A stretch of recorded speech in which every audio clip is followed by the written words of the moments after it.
Le moment est grave. Prospect incognito revient de loin. Je sais pas si ça va faire un bon prospect incognito. J'arrive un peu a cappella sur l'échange. J'ai plus ou moins préparé mon appel. Allô, allô. Allô, allô. Je suis encore connecté avec Julien Roinson, quoi. Ouais, j'ai quitté l'appel. Voilà, mais je suis vraiment une burne, quoi. Il y a des études d'ailleurs qui démontrent ça. Il y a beaucoup de prospects qui scrollent sur l'auto aux toilettes.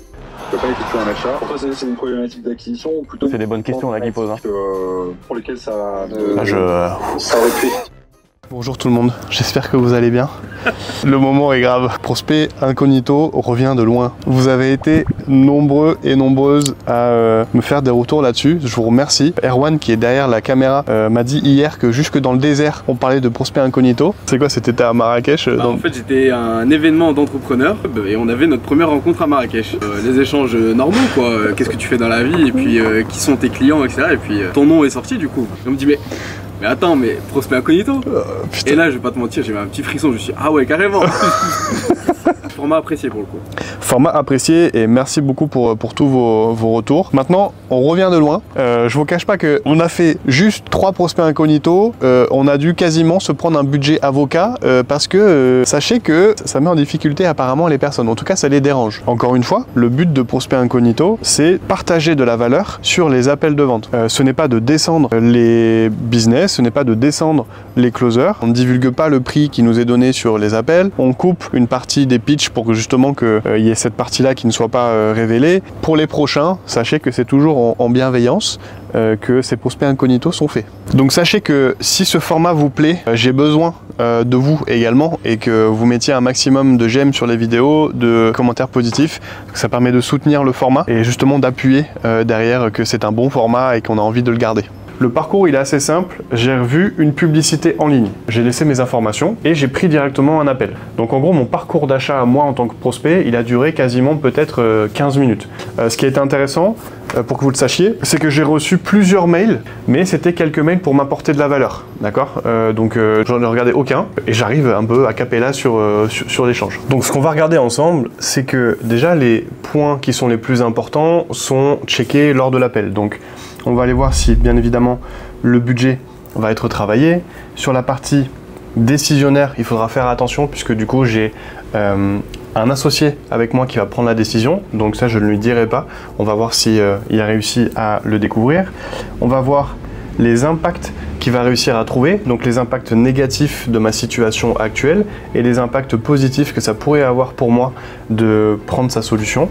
Bien évidemment, la concurrence, est-ce que du coup il va faire attention aux autres solutions potentiellement que je peux avoir. Le timing, donc dans l'idée j'aimerais ne pas démarrer avant janvier. Pourquoi? Parce qu'en janvier j'ai une enveloppe qui sera allouée justement à un budget marketing ou pour une nouvelle solution. Donc moi je compte utiliser sur ce budget là. On en vient sur la deuxième partie qui concerne un petit peu plus la partie soft skills. Donc tailor, ça veut dire personnalisation. À quel point il va personnaliser la découverte client, les feedbacks qu'il va me donner, au moment où il va pitcher, est-ce que ça sera bien personnalisé avec, par rapport à ce qu'on s'est dit sur l'échange. Sur la posture, est-ce que je sens une posture qui est plutôt experte, plutôt ouverte? Est-ce que je sens quelqu'un qui a envie de prendre le lead à 200%? On verra. Et je vais aller sur le terrain de ROI garantie. Les promesses sont assez fortes dans le tunnel de vente et la VSL qui met en avant. Donc du coup, on va voir justement à quel point il peut s'engager là-dessus. T'es stressé pour cet appel? Tu commences à prendre l'habitude? Ouais, je commence à prendre un peu l'habitude. Je me rends compte aussi que il faut que je sois de plus en plus agile et flex hein, sur mes rendez-vous parce qu'on commence un petit peu à me reconnaître. J'ai plus ou moins préparé mon appel, c'est ce que vous verrez avec la tablette au fur et à mesure. Je considère qu'un closer a été bon quand il me met un petit peu en difficulté, c'est-à-dire je m'en mêle les pinceaux dans mes informations, j'ai du mal à tenir un petit peu le fil, alors que au contraire si en fait le closing et l'approche est assez standard et il va pas trop en profondeur et qu'en fait moi je suis pas trop en difficulté, c'est un indicateur aussi pour moi que les questions qui sont posées sont pas forcément assez en profondeur ou assez complètes. Il faisait pas autre chose. J'en étais dans une situation malheureusement. C'est intéressant, tu vois, j'attends dans la room et j'ai une petite vidéo là qui apparaît, c'est bien. Ah, c'est bon. Recording in progress. Allô, allô. Allô, allô. Je suis encore connecté avec Julien Roinson, quoi. J'ai plus ou moins préparé mon appel et j'arrive un peu a cappella sur l'échange. Tu m'entends? J'ai quitté. Je suis connecté avec... Merde!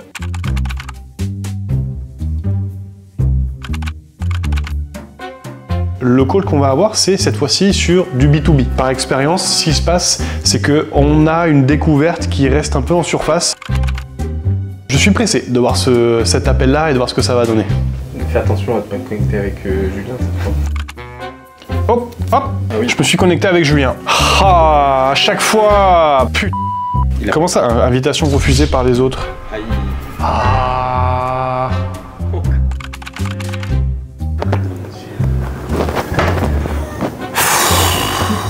Ouais, j'ai quitté l'appel. Putain, j'en ai marre sans déconner, quoi. Ah là là. Bah ouais, je pense, ouais. Aïe. Ah là, mais je suis vraiment une burne, quoi. Putain. Bon, bah c'est sûr qu'il m'a cramé, quoi. Je lui ai dit j'arrive, bug. Oh là là, sans déconner, quoi. C'est ça, passer. Est-ce que vous m'entendez? Oui, je vous entends, est-ce que vous m'entendez? Oh, oui. Content de vous avoir en ligne aujourd'hui.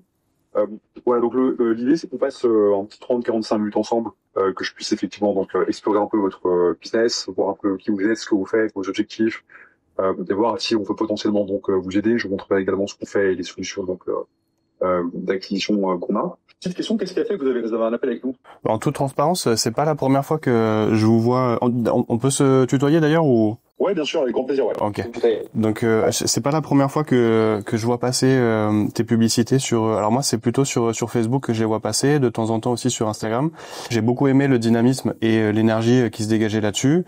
Donc ce qu'on recherche aujourd'hui en fait c'est majoritairement vraiment des prestataires ou en tout cas un prestataire avec lequel on va pouvoir avancer sur Q1, on va à partir de Q1 de l'année prochaine et déjà voir si on peut avoir des résultats sur le dernier Q4 de cette année. Toi, c'est quoi ta position dans la boîte que tu occupes? Bah, CEO. Ok, excellent. Du coup, t'as un partenaire? Associé, ouais. Associé, ok, super. Eh bien, excellent. Donc, ça fait à peu près 1 an et demi que ça a existé, ça? 1 an et demi, ouais. Moi, ce qui m'intéresse, c'est de comprendre, en fait, si tu veux, le business model, donc ce que vous avez en termes de proposition de valeur. Du coup, on a une traction qui a été assez rapide, puisque du coup, bah, sur le marché de la formation en langue, c'est quand même assez demandé. On a donc un site internet aujourd'hui qui nous ramène quasiment 95% du business et donc du trafic avec le SEO. Aujourd'hui, l'idée c'est d'évaluer un peu, puis derrière, si on sent que on peut lui proposer quelque chose derrière, on va lui proposer une formation et donc un accompagnement. Le plus gros concurrent qu'on a aujourd'hui, c'est et le panier moyen qu'on a aujourd'hui, on est plutôt autour de 800 € avec des formations CPF qui sont à 1005. Les 800 €, c'est du cash, du coup? Les 800 €, oui, non, c'est du cash, ouais. Ok, les CPF 1005, du coup. Ouais. Excellent. Ça vous met combien de temps pour collecter les 800 en moyenne sur un client? C'est immédiat, puisque du coup, c'est quand il visite le site, il commande directement sa session, et puis en avant. Comment est-ce que vous vous différenciez? En fait, on essaye d'ouvrir un petit peu plus sur les enfants, la formation au-delà des formations des adultes, et pas forcément sur ce segment-là. Et étant donné qu'on a été sur un lancement plutôt réussi, c'est maintenant justement que les enjeux de différenciation commencent à se faire. Et justement, on aimerait vraiment aller chercher un petit peu plus, mais on sent qu'on est limité sur l'acquisition qu'on a aujourd'hui. Ok. Pour toi, c'est une problématique d'acquisition ou plutôt? C'est des bonnes questions là qui posent. D'offres, est-ce que tu as identifié un peu? Je te dirais que c'est plus problématique d'acquisition. L'offre à challenger bien évidemment, mais l'offre, je vois pas qu'est-ce qu'on peut révolutionner de plus étant donné que on est sur un accompagnement entre 3 et 6 mois pour aider les personnes à monter en niveau. Donc derrière, je vois un petit peu ce qui se fait sur l'industrie, un peu plus service en ligne, etc. Je pense pas qu'on arrivera en fait à aller sur ce niveau, même si il y a forcément des choses à aller chercher. Je pense notamment au niveau de l'acquisition, mais voilà. Quand je parle d'offre, c'est plutôt d'un point de vue packaging. Je dis toujours, tu sais qu'il y a 100 manières différentes de vendre, par exemple, une bouteille d'eau. Tu pourrais la vendre de manière différente à un entrepreneur, qu'à un bébé, qu'à un sportif. L'usage est bien que ce soit la même délivrabilité derrière, l'usage qu'on en fait est différent. C'est plutôt ça que je pense, tu vois. Techniquement, je sais que, je te prends l'exemple, on a des clients sur le marché anglophone qui permettent à leurs clients d'apprendre l'espagnol.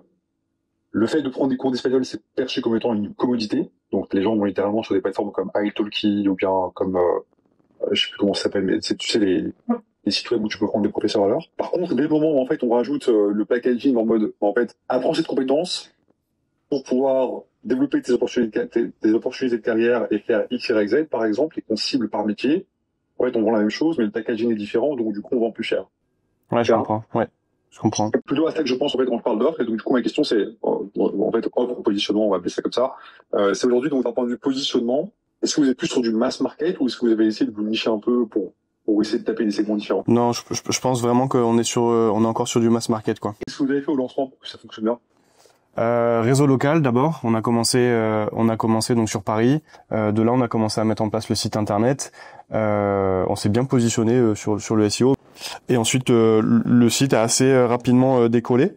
Et donc, on a fait notre acquisition voilà sur ces deux leviers-là, SEO, réseau local.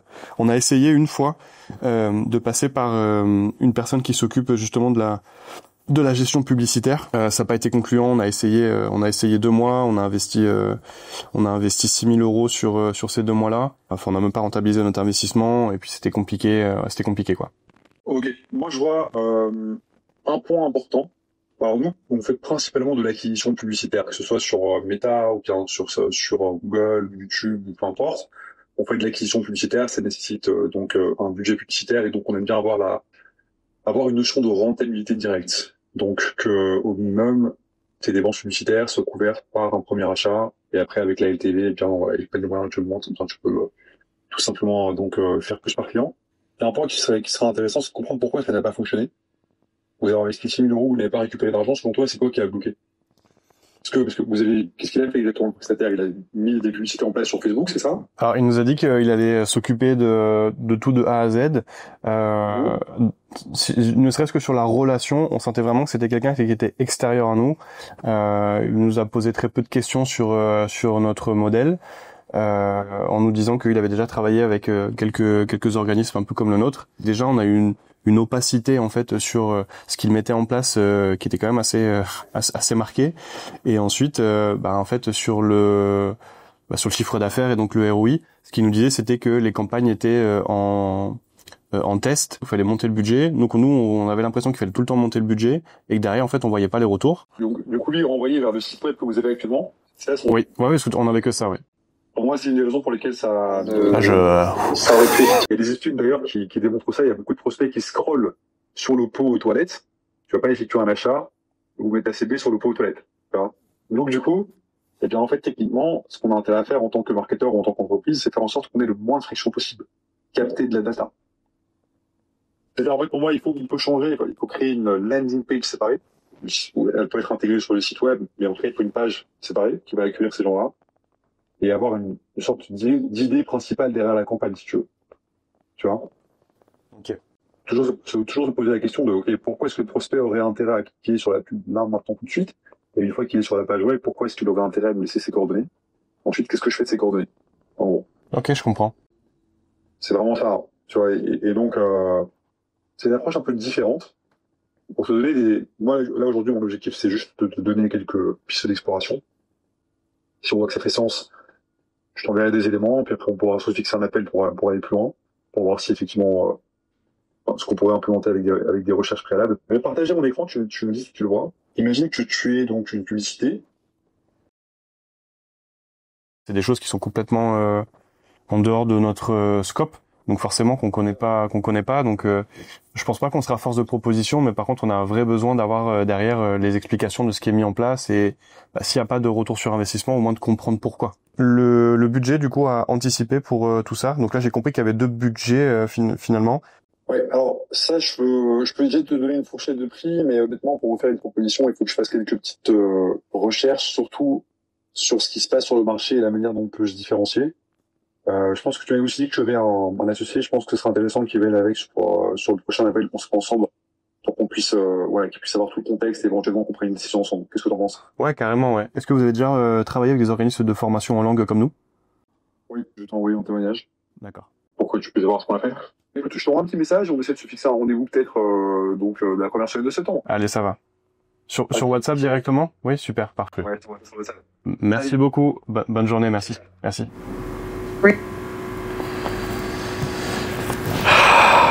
Bon. Particulier celui-là. Particulier, vraiment. Il a vraiment été bon en fait. En toute transparence, toi, je te l'ai dit pendant, mais je sais pas si ça va faire un bon prospect incognito. Pourquoi? Parce que trop. Non, il a été bon. Parce qu'il a été bon.